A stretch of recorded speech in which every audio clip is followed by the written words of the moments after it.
أعوذ بالله من الشيطان الرجيم. تبارك الذي بيده الملك وهو على كل شيء قدير. الذي خلق الموت والحياة ليبلوكم أيكم أحسن عملا وهو العزيز الغفور.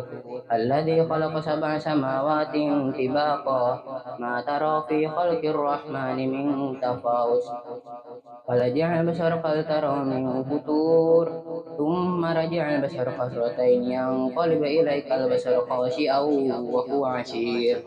ولقد زينا السماء الدنيا بمصابيح وجعلناها رجوما للشياطين وأعتدنا لهم عذاب السعير. وللذين كفروا بربهم عذاب جهنم وبئس المصير. إذا ألقوا فيها سمعوا لها شهيقا وهي تفور قالوا تميزوا من الغيظ كلما ألقي فيها فوج سألهم خزنتها ألم يأتكم نذير قالوا بلى قد جاءنا نذير فكذبنا وقلنا ما نزل الله من شيء إن أنتم إلا في ضلال كبير. وقالوا لو كنا نسمع أو نعقل ما كنا في أصحاب السعير فاعترفوا بذنبهم فسحقا لأصحاب السعير. إن الذين يخشون ربهم بالغيب لهم مغفرة وأجر كبير. Jazakallah khairan katsiran. Semoga kita mendengarkan dan pahala dari Allah Subhanahu wa taala.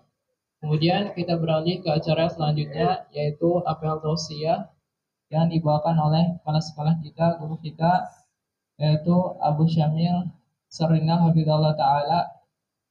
Semuanya silakan dengarkan baik-baik, ambil faedahnya, jangan ada yang ngobrol, jangan berisik. Baik, waktu dan tempat dipersilakan oleh Dawud Masyhur. Bismillahirrahmanirrahim. Assalamualaikum warahmatullahi wabarakatuh. Alhamdulillah, wassalatu wassalamu ala man la nabiyya ba'dah wa ala alihi wa sahbihi wa man ittaba'a hudah. Kita bersyukur kepada Allah Tabaraka Ta'ala yang masih memberikan kepada kita berbagai macam nikmat. Kemudian salam serta salam kita kirimkan buat Nabi kita tercinta Muhammad SAW serta keluarga dan para sahabat yang senantiasa mengikuti sunnah Rasulullah SAW. Pada pagi hari ini saya akan mengisahkan beberapa kisah para ulama dalam menuntut ilmu. Semoga menjadi penyemangat bagi kita semua dalam upaya kita menuntut ilmu. Kalau kita lihat para ulama terdahulu, mereka begitu bersungguh-sungguh mencari ilmu, ya, karena mereka mengetahui bahwa menuntut ilmu itu adalah ibadah. Talabul ilmi ibadah. Bahwa menuntut ilmu itu adalah ibadah. Dan karena mereka mengetahui bahwa seorang yang mengetahui ilmu agama memiliki kedudukan yang sangat mulia di dalam agama kita. Allah Azza wa Jalla berfirman, "Syahidallahu annahu la ilaha illa huwa wal malaikatu wa ulul ilmi qa'iman bil qist." Allah bersaksi bahwa tidak ada Tuhan yang hak selain Dia. Demikian pula para malaikat dan ulul ilm, yaitu orang-orang yang diberikan ilmu, qa'iman bil qist, yang bersaksi dengan penuh keadilan. Mereka persaksiannya digandengkan dengan persaksian para malaikat dan persaksian Allah Azza wa Jalla dalam tauhid, dalam keesaan Allah Azza wa Jalla. Allah Azza wa Jalla juga berfirman, "Yarfa'illahu allazina amanu minkum wallazina utul ilma darajat." Allah akan naikkan, Allah akan angkat kedudukan orang-orang yang beriman di antara kalian dan juga kedudukan orang-orang yang diberikan ilmu, ya. Bahkan Nabi kita Muhammad SAW tidak diperintahkan oleh Allah Azza wa Jalla untuk meminta tambahan sesuatu di dalam Al-Quranul Karim kecuali tambahan ilmu. Kata Allah kepada Nabi-Nya, "Wa qur rabbi zidni ilma." Dan katakanlah, wahai Muhammad, Rabbi, wahai Rabbku, zidni ilma, tambahkanlah ilmuku. Allah tidak memerintahkan Nabi-Nya untuk memohon tambahan-tambahan yang lain dalam perkara-perkara yang lain kecuali dalam tambahan ilmu. Oleh sebab itu, para ulama zaman dahulu, ya, mereka begitu semangat di dalam menuntut ilmu. Mereka begitu semangat di dalam menjalankan, ya, pengalaman mereka dalam menuntut ilmu. Di antaranya adalah kita lihat bagaimana seorang sahabat yang bernama Jabir ibnu Abdullah yang melakukan perjalanan, ya, 2 bulan ke negeri Syam, 1 bulan pergi, 1 bulan pulang, ya, hanya untuk mempelajari sebuah hadis. Jabir bin Abdullah, seorang sahabat Nabi SAW yang mulia, beliau diberitahu bahwa ada seorang sahabat Nabi yang pernah mendengar suatu hadis dari Nabi SAW, ya, yang beliau belum dengar. Hadis dari Nabi SAW yang beliau belum dengar. Maka beliau membeli onta, kemudian yang mengikatkan barang-barangnya di onta tersebut, kemudian melakukan perjalanan 1 bulan ke negeri Syam. Yaitu jaraknya dari Madinah ke Syam adalah 1 bulan perjalanan dengan onta. Kemudian setelah sampai di Syam, ternyata orang yang mendengar hadis dari Rasulullah SAW tersebut adalah Abdullah bin Unais. Maka Jabir bin Abdullah ya meminta penjaga rumah Abdullah bin Unais ya untuk bertemu dengan Abdullah bin Unais. Maka Abdullah bin Unais keluar dan memeluk ya Jabir bin Abdullah. Kemudian Jabir langsung bertanya. Kata Jabir, saya mendengar bahwa engkau menghafal suatu hadis dari Nabi SAW. Satu hadis. Ya, beliau melakukan perjalanan sebulan. Saya mendengar engkau menghafal satu hadis dari Rasulullah SAW yang belum sampai kepada aku. Aku khawatir sebelum aku meninggal, aku belum mendengar hadis tersebut. Ya, demikian semangatnya. Ya, membeli onta, melakukan perjalanan 1 bulan. Untuk apa? Untuk mendengarkan satu hadis dari Rasulullah SAW. Maka Abdullah bin Unais mengatakan, benar, saya mendengar hadis dari Rasulullah SAW, yaitu yuhsyarun nasu uratan hufatan gurlan. Bahwa pada hari kiamat manusia yang akan dikumpulkan dalam keadaan tidak memakai sehelai baju pun, dalam keadaan tidak memakai alas kaki, dan dalam keadaan belum dikhitan. Ini lihat ya, seorang sahabat. Padahal beliau muridnya Rasulullah SAW. Jabir bin Abdullah adalah murid Rasulullah SAW. Tapi begitu beliau mendengar ada hadis yang belum sampai kepada beliau dari Rasulullah SAW, ini ilmu, maka beliau ya pergi segera untuk menuntutnya sebelum beliau meninggal dunia. Selagi masih ada kesempatan, beliau pergi menuntutnya. Bukan di Madinah, padahal di Madinah banyak para sahabat. Ya, jadi dengan ada seorang sahabat Nabi yang mendengar hadis tersebut, tinggalnya jauh, maka beliau ya pergi, ya mencari hadis tersebut. Al-Imam Al-Bukhari juga dalam sahihnya menceritakan tentang Umar bin Khattab dalam bab yang disebut dengan bab At-Tanawub fil Ilm, bab dalam bergantian dalam mencari ilmu. Diceritakan bahwa Umar bin Khattab dia tinggal di bagian perbukitan kota Madinah dan beliau bekerja. Tapi beliau juga tidak mau ketinggalan menghadiri majelis-majelis ilmu di Masjid Rasulullah SAW. Maka beliau memiliki ide untuk bergantian datang ke masjid dengan tetangganya. Hari pertama tetangganya datang ke Masjid Nabawi, kemudian belajar hadis di situ, belajar hukum-hukum dari Rasulullah SAW, kemudian pulang, dan waktu Isya bertemu dengan Umar dan diceritakan. Besoknya Umar yang datang ke Masjid Nabawi, kemudian beliau belajar hadis-hadis dari Rasulullah SAW, kemudian pulang dan menceritakan kepada temannya. Padahal beliau adalah seorang sahabat yang mulia, yang tentu ilmunya sudah luar biasa dalamnya. Tapi beliau meskipun begitu tidak mau ketinggalan menghadiri majelis Rasulullah SAW. Meskipun sudah punya kesibukan, punya pekerjaan, tapi beliau memiliki ide bagaimana supaya bisa tetap hadir di majelis Rasulullah SAW. Beliau bergantian dengan sahabatnya, ya, untuk mencari hadis dari Rasulullah SAW, untuk belajar dari Rasulullah SAW. Demikian para ulama zaman dahulu. Padahal mereka orang-orang Arab, orang yang mengerti bahasa Al-Quranul Karim, mengerti bahasa Rasulullah SAW. Ya, yang sudah belajar sekian tahun bersama Rasulullah SAW, tapi mereka tidak mencukupkan dengan ilmu yang sudah ada. Terus menuntut ilmu, ya. Selagi ada umur, selagi ada kesehatan, mereka terus menuntut ilmu. Sebagaimana ya seorang alim ketika datang ke kota Baghdad, Imam Ahmad segera mengambil ya pulpennya, mengambil kertasnya dan menutup majelisnya, kemudian pergi belajar kepada alim tersebut. Sampai orang-orang terheran, bagaimana seorang Abu Abdullah Ahmad bin Hanbal yang sudah alim besar, tapi ketika ada alim yang datang ke Baghdad, beliau menutup majelisnya dan pergi belajar ke alim tersebut. Sampai kapan engkau begitu, hai Abu Abdullah? Kata Imam Ahmad, ma'al mahbarati ilal maqbarah. Saya akan tetap dengan pena, dengan pulpen saya sampai saya masuk ke dalam kuburan saya. Saya akan tetap belajar sepanjang hidup saya. Ya, ilmu agama ini begitu luas. Banyak yang kita belum ketahui, sehingga kita harus bersemangat setiap saat untuk menambah pengetahuan kita. Untuk belajar dan terus belajar tanpa henti. Ya, karena begitu luasnya ilmu agama, karena begitu banyak masalah yang belum kita ketahui dalam agama ini. Seorang sahabat yang lain, Abu Hurairah radhiyallahu taala anhu, seorang sahabat yang merupakan penghafal hadis paling banyak. Dia meriwayatkan sekitar 5.374 hadis. Ya. Dan beliau masuk Islam pada tahun ke-7 Hijriyah. Masa bertemunya dengan Rasulullah SAW tidak lama, tapi beliaulah periwayat hadis paling banyak. Karena setelah beliau masuk Islam, beliau fokus untuk belajar hadis ya kepada Rasulullah SAW. Beliau tidak bekerja sehingga sering kelaparan, ya, sering tidak mendapatkan makanan, tapi itu tidak mengurangi semangatnya dalam menuntut ilmu. Bahkan dia mengatakan, saya menghentikan orang-orang untuk mendengarkan ayat Al-Quran dari mulut orang tersebut. Saya bertanya, padahal dia sudah tahu. Ya, saya bertanya, adakah ayat yang turun kepada Rasulullah SAW? Harapannya adalah supaya dia diajak makan siang oleh sahabat yang ditanya tersebut. Ya, mungkin pada waktu makan siang Abu Hurairah menghentikan sahabat tersebut menanyakan, ya, adakah ayat yang turun? Padahal dia sudah tahu. Kemudian sahabat tersebut, ya, mengajaknya untuk makan di rumahnya. Ayo sambil makan di rumah.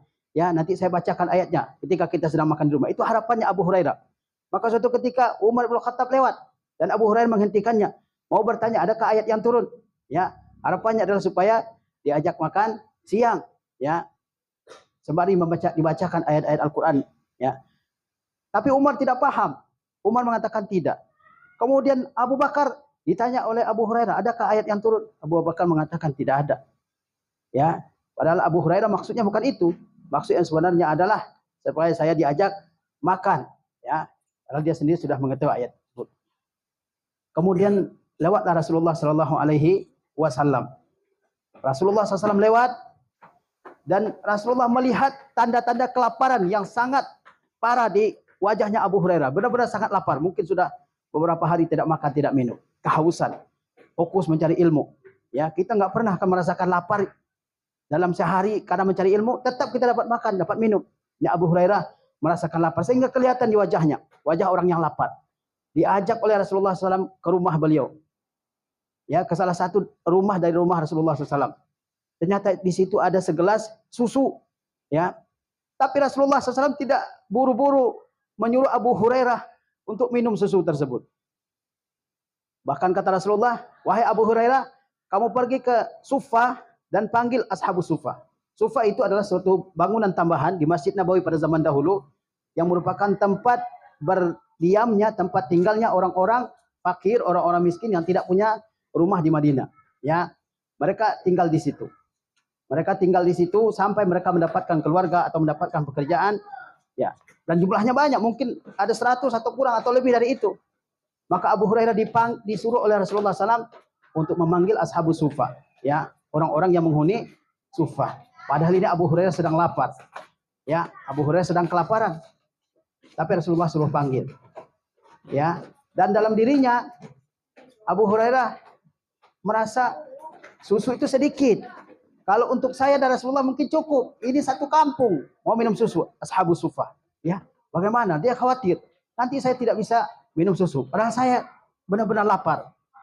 Tapi Rasulullah SAW yang memerintah Abu Hurairah untuk memanggil ashabus Suffah. Dan ashabus Suffah datang, kemudian Rasulullah SAW menyuruh Abu Hurairah untuk memberi minum ke masing-masing, ya, penghuni ashabus Suffah ini. 1 orang, 2 orang, 10 orang dan terus. Dan susu itu belum juga habis. Ini mukjizatnya Rasulullah SAW. 1 gelas susu cukup untuk banyak orang, ya. Sampai orang semuanya sudah kenyang, ashabus Suffah sudah kenyang, tinggal Abu Hurairah dan Rasulullah SAW. Rasulullah kemudian menyuruh Abu Hurairah untuk minum. Dan minum lagi sampai Abu Hurairah mengatakan, tidak saya dapatkan lagi saluran dalam perutku untuk susu wahai Rasulullah. Benar-benar kenyang. Kita lihat seorang sahabat Abu Hurairah, ya. Dia begitu bersemangat menuntut ilmu dalam keadaan fakir. Ini kalau kita ada kekurangan dalam ekonomi keluarga kita, bapak dan ibu kita mungkin punya kekurangan, jangan dijadikan itu rintangan, halangan untuk tidak menuntut ilmu, untuk malas-malasan menuntut ilmu. Abu Hurairah seorang sahabat yang fakir, ya, seorang sahabat yang miskin, tapi beliau tetap semangat menuntut ilmu. Kalau kita nggak punya makanan, jangan dijadikan alasan untuk tidak menuntut ilmu. Abu Hurairah itu sampai menempelkan perutnya ke tanah, ya, karena saking laparnya. Ini orang sangat lapar, saking laparnya ya, dia tempelkan perutnya ke tanah, dia tekan perutnya ke tanah supaya hilang rasa laparnya. Bahkan dia ceritakan, saya pernah mengikatkan batu dengan kencang di perut saya. Ya, tapi lihat hasilnya, bagaimana ia menjadi seorang tokoh periwayat utama dalam agama kita. Sehingga setiap hari ya kita mendengar nama Abu Hurairah. Dan lihat bagaimana perjuangannya, setiap hari orang mendoakannya. Abu Hurairah radhiyallahu anhu, an Abi Hurairah radhiyallahu anhu. Ya, didoakan. Kenapa kita mendoakannya? Dia seorang perawi hadis, dia seorang yang paling banyak meriwayatkan hadis, dia seorang alim dari kalangan sahabat. Sehingga setiap kali disebut namanya, kita begitu memuliakannya dengan at-taraddi, dengan mengucapkan radhiyallahu taala anhu. Perjuangan, ya. Ada perjuangannya. Jangan malas-malasan, ya. Kita alhamdulillah diberikan kesempatan, diberikan harta, diberikan kecukupan. Tidak pernah merasa kekurangan dalam menuntut ilmu. Maka jangan sampai kita menjadi orang-orang yang malas-malasan di dalam menuntut ilmu. Al-Imam Muslim rahimahullah taala dalam salah satu kitab, dalam salah satu bab dalam Sahih Muslim itu adalah bab awqatis salat. Bab tentang waktu-waktu salat. Bab tentang waktu-waktu salat. Di antara yang beliau sebutkan dalam bab itu adalah perkataan Yahya ibnu Abi Katsir. Apa perkataannya bunyinya? La yustata'ul ilmi birahatil jismi. La yustata'ul ilmi birahatil jismi. Paham? Imam Muslim menulis satu bab dalam sahihnya. Judulnya bab awqatis salat. Bab tentang waktu-waktu salat. Bab tentang waktu-waktu salat. Karena salat ada waktu-waktunya. Yang kita tidak boleh mengerjakan salat di luar waktu tersebut. Di antara yang beliau sebutkan dalam bab tersebut adalah perkataan Yahya bin Abi Katsir. Yahya bin Abi Katsir, dia bukan sahabat, ya. Dia bukan sahabat Nabi.